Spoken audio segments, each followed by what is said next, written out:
वहीं गृह मंत्री अमित शाह ने रविन्द्रनाथ टैगोर की जयंती पर उन्हें नमन किया है। उन्होंने लिखा है कि गुरुदेव ने साहित्य संगीत के माध्यम से स्वतंत्रता की चेतना को नई गति दी।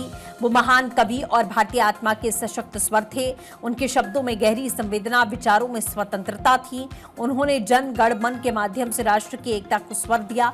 उनके विचार सदैव हमें मार्गदर्शन और प्रेरणा प्रदान करते रहेंगे। तो आज रविन्द्रनाथ टैगोर की जयंती है और आज का दिन बेहद खास है क्योंकि बंगाल में आज सरकार का शपथ ग्रहण भी होना है। लेकिन उसके पहले यहां गृह मंत्री अमित शाह ने कवि गुरु को नमन किया है।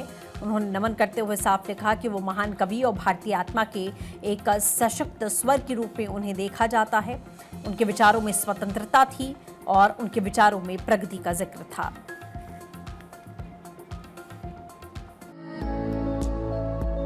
कवि गुरु विश्व मानव थे।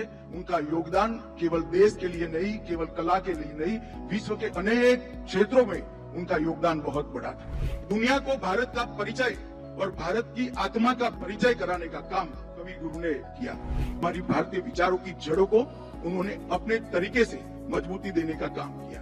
गुरुदेव के जीवन पर हिंदू परंपराओं का बहुत प्रभाव देखने को मिलता है। अपनी मातृभाषा बांग्ला के शिक्षा पर उन्होंने बहुत बल दिया था। गुरुदेव का जो राजनीति के लिए, समाज जीवन के लिए, कला के लिए और राष्ट्र प्रेम के लिए जो उन्मुक्त विचार था, इससे सुसंगत नहीं है। आज भी सांप्रत समय में भी एक सदी के पहले जो विचार थे वो उतने ही प्रासंगिक है। ये हम सब के लिए प्रेरणा का स्रोत है।